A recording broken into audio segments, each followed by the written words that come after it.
Hello and welcome to the Pain Podcast. I am the host today. My name's Tim Beams. I'm the founder of Le Pub Scientifique, and I have Bart van Buchem with me, co-founder of Le Pub Scientifique.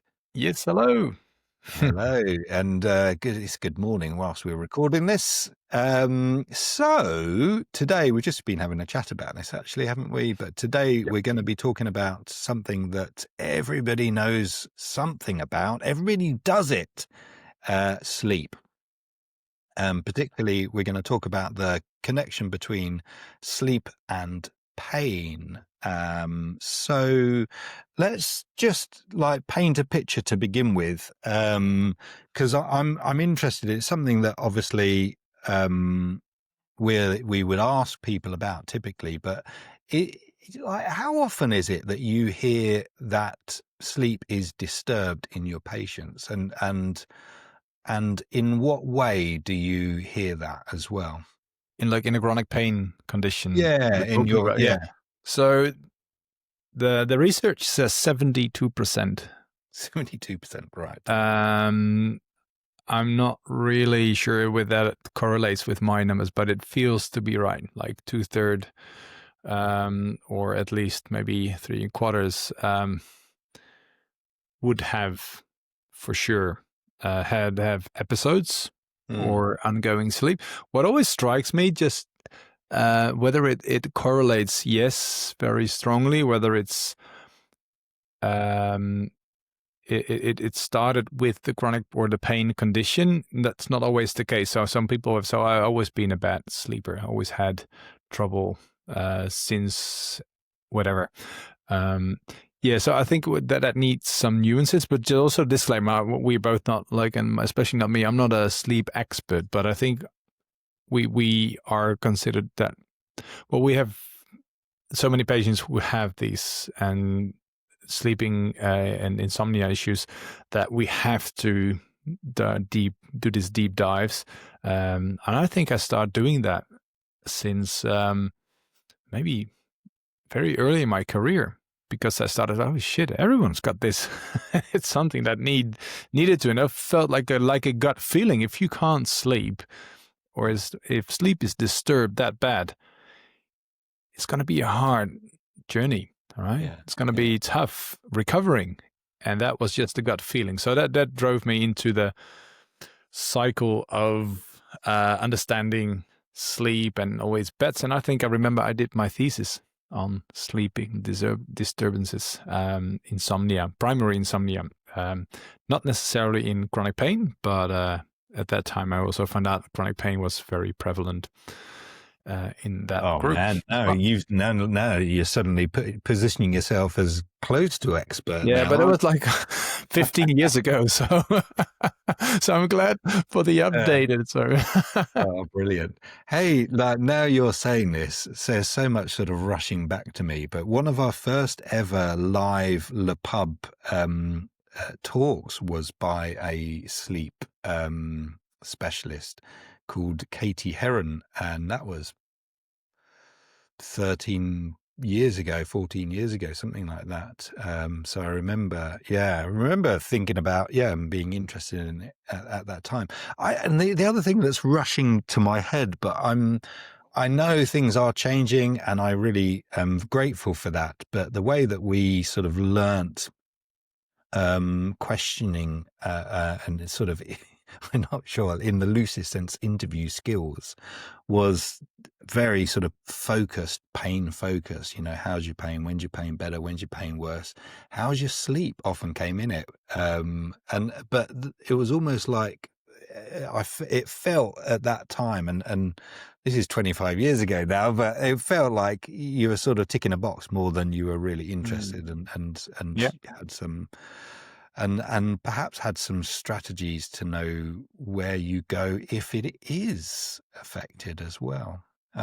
So let's sort of dive then into what are so people might say, yes, I'm struggling with my sleep, or Or what are they saying when you are asking them about sleep? Like what is it? Are they reduced? Are they waking up not feeling like they have slept? Are they up for really long periods of time? What's going on? Yeah, typically primary insomnia could be both, right? So whether getting to sleep could be hard, maybe takes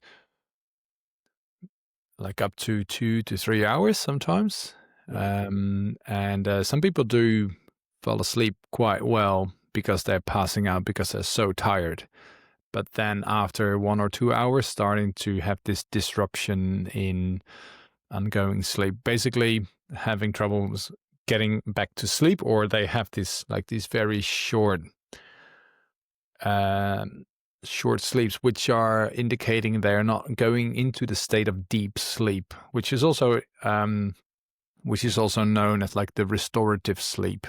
Like if you know the rapid eye movement, REM sleep states, which basically is all like these levels of depth, and it indicates they are not getting to the depth that is required and considers as a vital sleep. I would say so some people do have just let's say the number of hours of sleep, or the time they spend in bed is not the best, but it's an indication, but it's not the best or the one indication that you need to know. So, and I think compared to sleep, and I think it's a very personal thing as well. Some people do sleep longer, or they dislike sticking in bed too long, or they get really nervous about being in bed.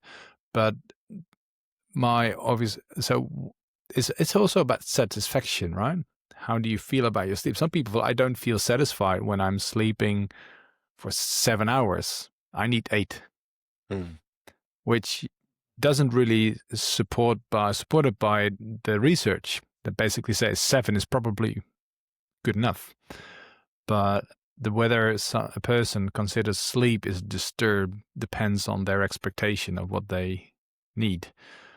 Yeah, But from a clinical diagnostical sense, it's more based on data, and you probably need to collect some bodily body data, which gives you an idea of the HRV and heart rates and the type of movement, the way you move in your bed and in and out, which probably tell you a bit more about it. But I think the first thing that people would tell you if you're asking about the sleep is about how they would expect it to be. Like, what do you consider to be a like good sleep?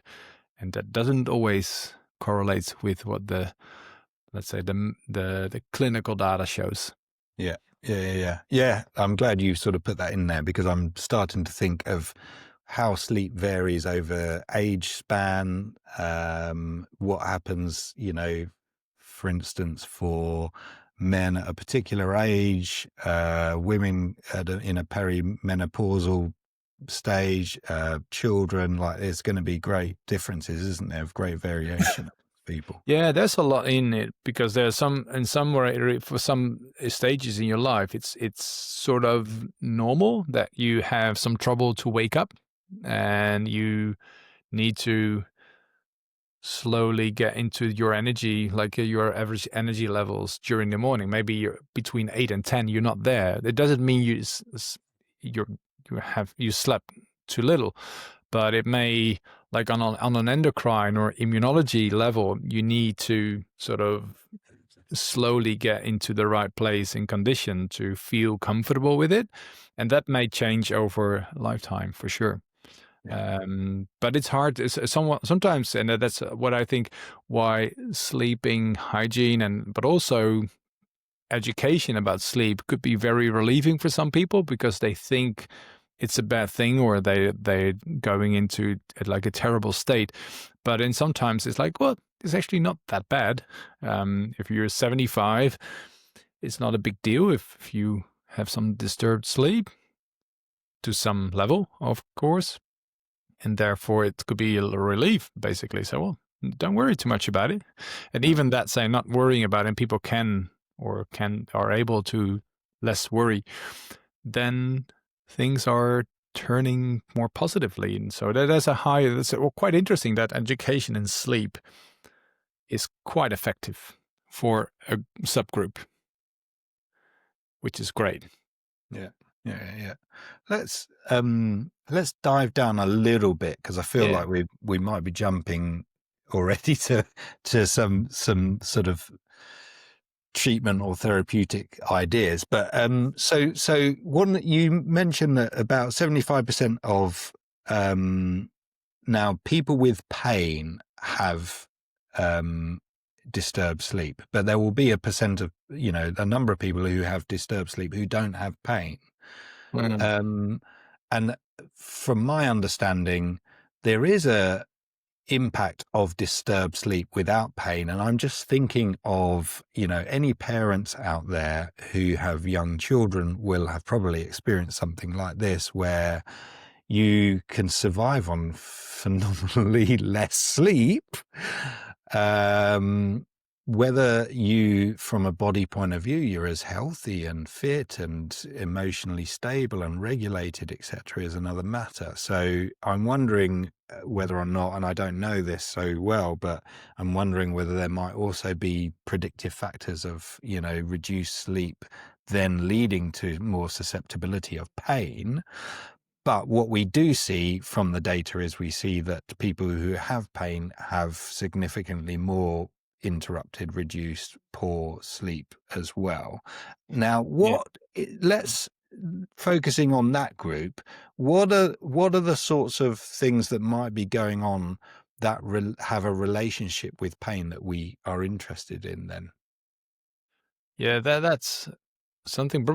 What if you do the research? So the literature basically say, well, there is this link in this pro-inflammatory responses in the body when you're having this disturbed sleep. Basically, sleep regulates the production of pro-inflammatory cytokines. So it's a anti-inflammatory behavior, if you like, which maybe needs to be considered as a compensation. So if sleep is not effective, you have a lack of anti-inflammatory activity. So as and chronic pain is strongly related to a moreover like a pro-inflammatory condition of the body, whether it's systemic or it's a neuroinflammation. But it's in its sense, it's the relationship sits in deep in the cytokines and how the body recovers, and whether sleep problems creates a difference or actually a lack of recovery because of that. So let's just jump into that just a tiny bit. So for those people who aren't comfortable talking about pro-inflammatory cytokines, so these are signaling molecules from typically immune cells, but also act on nerves at the level of the synapse, so where there's connections between nerves and other cells that move that cell into a more sensitized state, elevated, edgy state. Is that what we're getting at here? Yeah, absolutely. So if you want to have a look, like TNF alpha, interleukin 6 are the famous pro-inflammatory cytokines. And if like groups of people with this deprivation in their sleep, you can see these higher levels in their bodies. So that's been quite robust research so far. So we know that sleep disturbance can evoke like a strong predictor. It could be a strong predictor of having an increase pro-inflammatory condition, which is not a good thing, because you can also see that happening, for example, in rheumatoid arthritis. So it's obviously it's not like a healthy state if it stays, right? If it So maintains. I want to jump in because you've got me thinking here, but then we have a potential back and forth then as well, haven't we? So we've got states that are naturally more pro-inflammatory in their presentation that also will feed back and perhaps influence disturbed sleep as well. So we've got this sort of two-way interconnection process. Yeah. Should we add a little bit to that? So we've got people, if they're disturbed sleep, they're more likely to have elevated levels of pro-inflammatory cytokines. They'll also, when you're assessing specific tests for understanding baseline of sensitivity, they'll also exhibit higher levels of sensitivity with that. Is that true? Yeah. Well, yes. Well, you can't. There's no measure in sense of like a number, but like you would expect that people in a pro-inflammatory condition would have more likely to have a lower threshold for nociception. Basically, the body will alarm earlier on, so that because of the threshold is lower, so it doesn't need as much pressure or as much noxic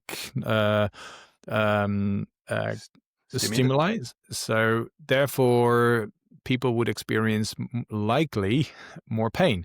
Mm. So because it's not always, it depends on the situation, but on an average, pro-inflammatory cytokines and the condition will likely improve the likelihood of people having a lower threshold for nociception and therefore have likely more pain, which is, I think, quite common, and how we test that and how you see that. So people may complain about when I sleep, when my sleep is disturbed, or on an average, I can't, that they would feel basically a lower ability to go through exercise, for example, or when you touch them, everything hurts. So even on the condition, but also like spreaded pain conditions where they have this lower threshold for touch or for a pinprick, for example, that may give you an indication of things that sort of prove that this condition is happening. Whether is sleep the only thing that's creating this is absolutely a no, but it does have an important role. Yeah. And you're bringing in something that I often hear, which is, people are struggling with sleep, but there might be anxiety that's part of that process as well. So there are emotional influences on this disturbance. Yeah, no, Which, just to add on that, but as I said, touch or pinprick, but temperature is probably one of the most potent changes so your threshold for temperature, whether it's a low temperature or a high temperature, that may change quite significantly. And that's how they do the research, right? So most of the research are referring to thermal stimuli. yeah, and withdrawal or the beginnings of when it's too painful and when pain comes on, etc. Exactly. Yeah. Cool. So we've got a little bit of the science in there. Do you know what I'm also thinking about is the role of because I always remember trying to learn about cortisol and the cycle as well. But I'm guessing that there will be altered cortisol rhythms relating to the disruption of circadian rhythms in people in sleep. Is that true? Probably yes. What I've read about it and what I know about it, it's not something that's clinically is gonna sort of. It's not like a measure or by any kind. So this is absolutely the theoretical complexity of how these conditions are affecting each other. And I think what was quite interesting, and I think you can read a little bit about it, the sleep pain vicious cycle.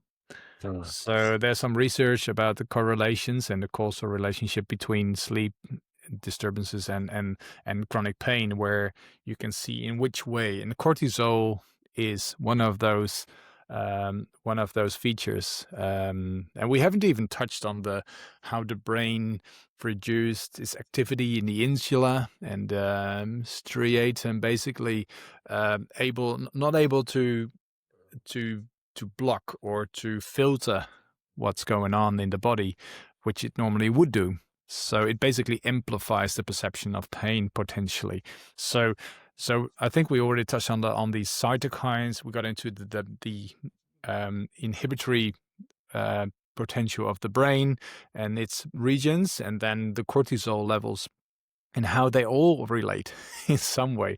So it's a massive, complex, I would say, complex related mechanism or system that you could create on this. And I think that's many things. So every research paper will tell you, well, there's more research needed to see how this really connects. But I think there's enough to say, yes, cortisol is important, adrenaline levels, and therefore, like all the endocrine involvement probably has a role. Yeah. On a like a patient level, people just say, I have massive disturbance sleep and I'm super tired and it looks like my pain is increasing when I sleep less.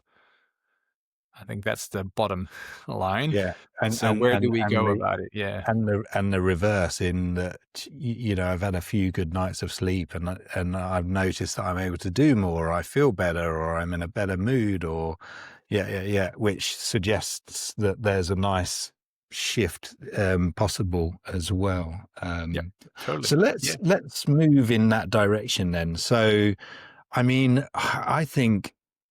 And I think I started this podcast like that. Like everybody knows how important sleep is, but not everybody gives themselves a good opportunity for sleep. So, and some people will have come across sleep hygiene checklists and what have you. But what are the sorts of common suggestions and strategies that you're working with your patients?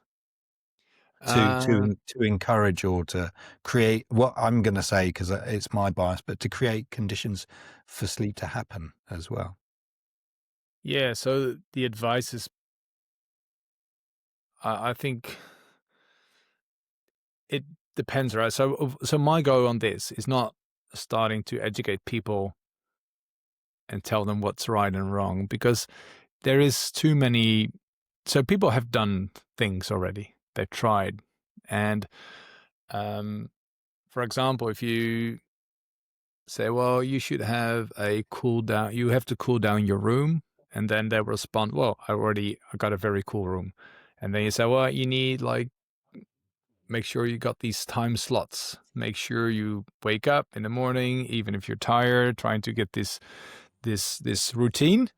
I'm doing that for 10 years.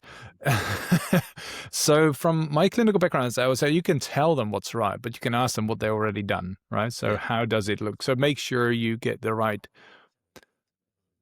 You have to understand their context, and then you can see, well, considering this specific thing you mentioned, you can try to change this. But if people have done a lot, my experience is that it usually needs a more like a significant change. If you only take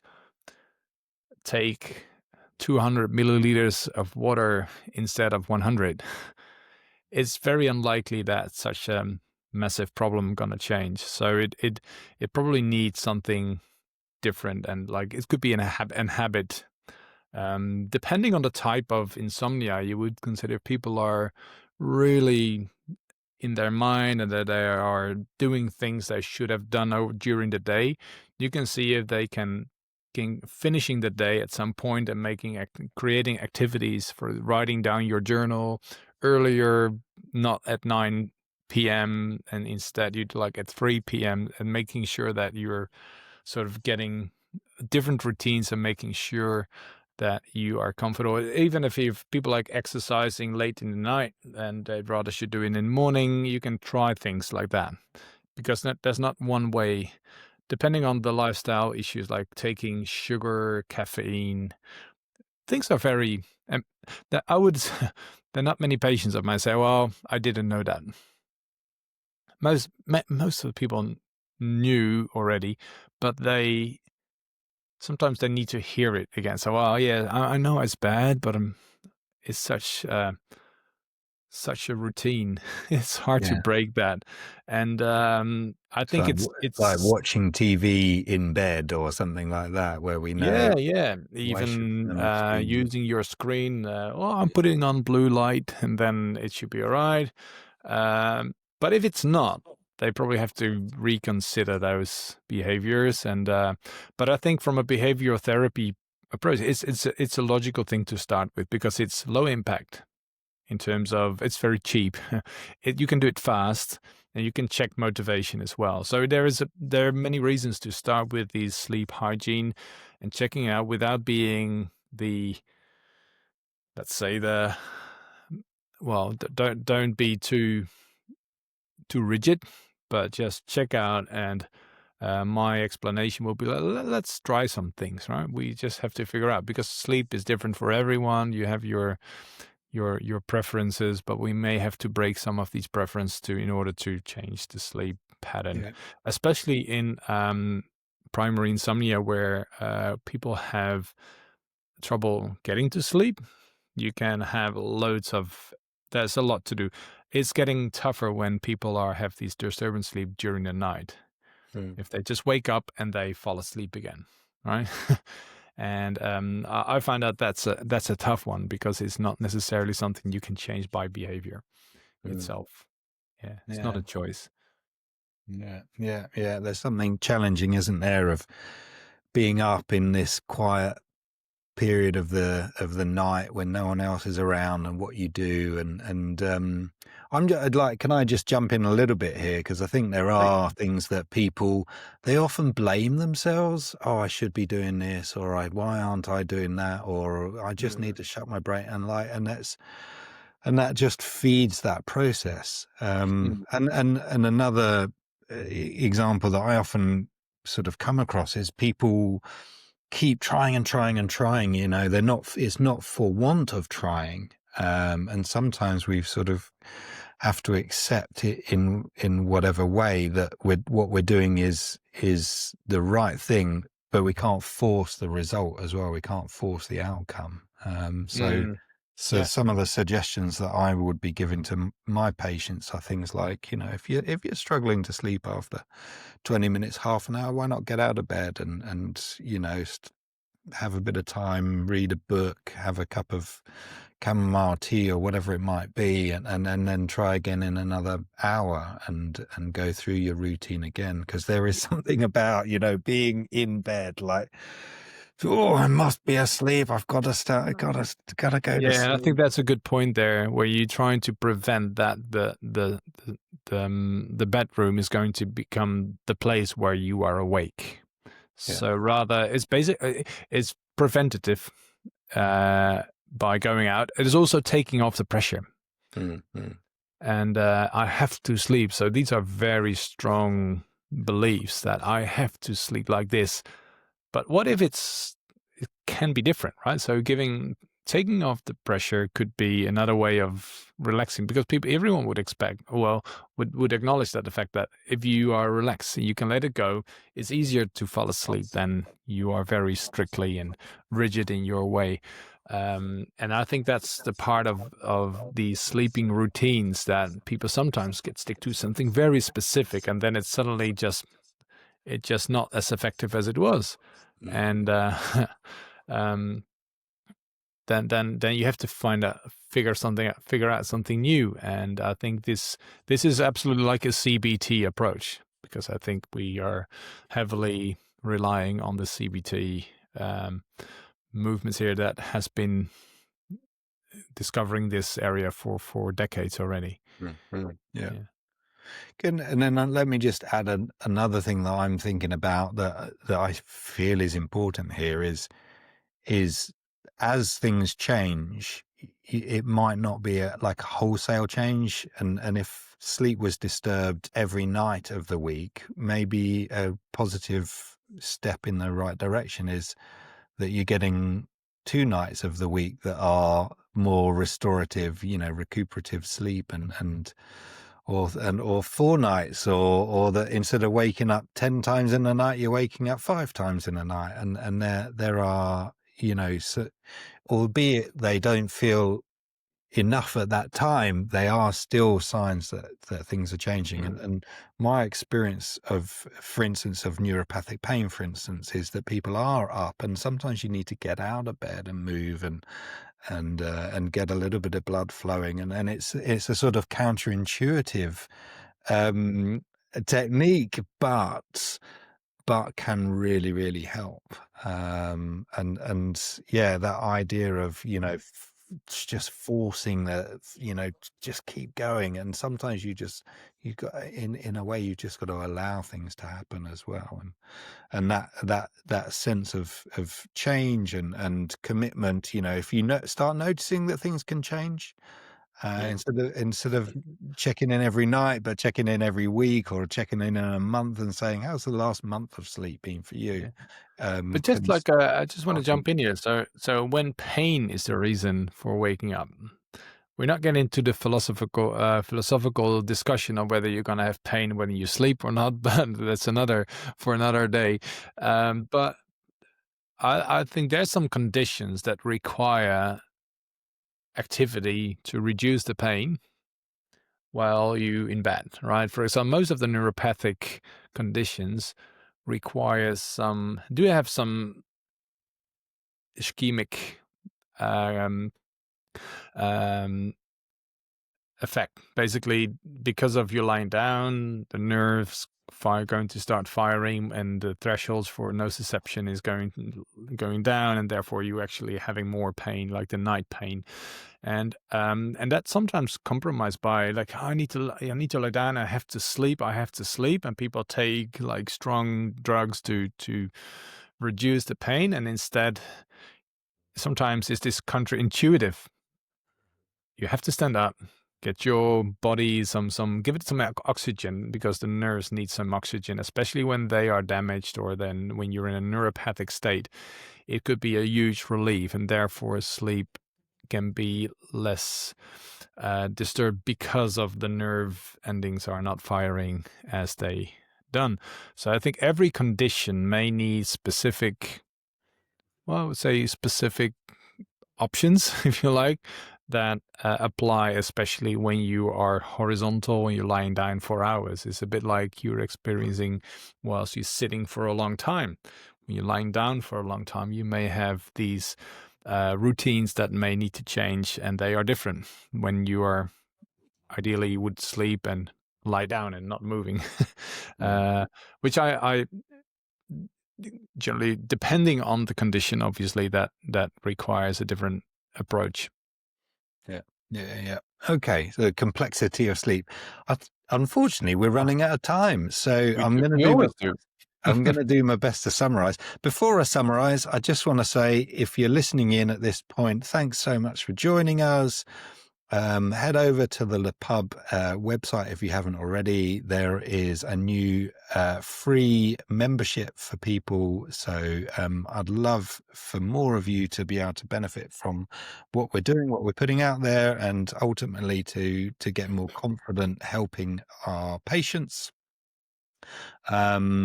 So my summary, first of all, we talked about the complexity of sleep, how prevalent sleep problems are, particularly in people with pain.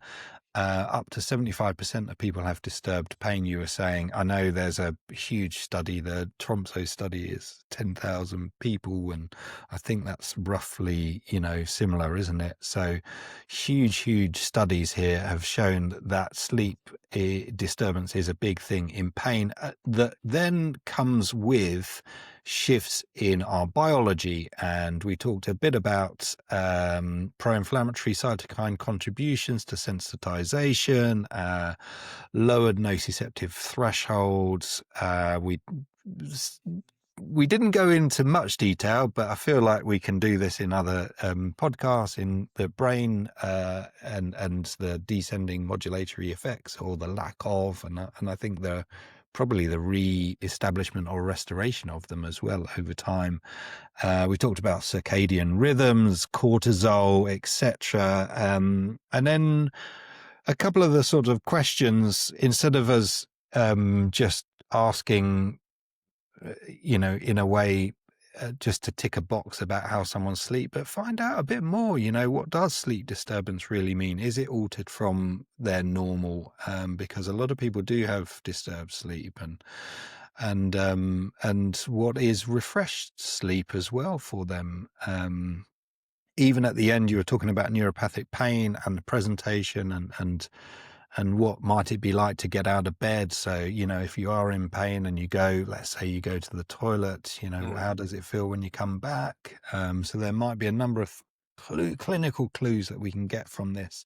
And you were saying about behavioural experiments, weren't you there? So people know that sleep is important, and they probably know an awful lot of the different techniques that they could use, like reducing screen time, towards bed, probably not having a double espresso half an hour before they go to bed, those sorts of things. And having a routine, I think, is important, isn't it? There are things that we can suggest that are perhaps a little bit different for people. But as you were saying, a lot of it, I think, is down to us working with them. It might be about meal timings. It might be about when they exercise. It might be whether or not alcohol has some influence on them as well. So there's a whole bunch of different behavioral experiments that we can run with people. And in terms of a sort of expectation over a period of time, we were saying that the measures, instead of every day, like, just widen your lens and start looking perhaps over a week or a month. And change is definitely possible. And with change, and that's something that we didn't mention, is sometimes you see people and they look like a different person, and they say, I'm feeling so much better, my sleep's improving, I'm waking up feeling refreshed. And you can just see in them that association link of getting restorative sleep. I bet any parents out there, I bet that as well. Is a decent night's sleep is just wonderful, isn't it? Bart, have I you got agree. anything to add to that summary? Did I do it? No, enjoy that.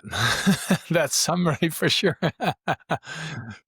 No, I guess there's a lot. So just a part as it could be as it could be a bit of a shift for people with their primary issue is pain, and then addressing sleep.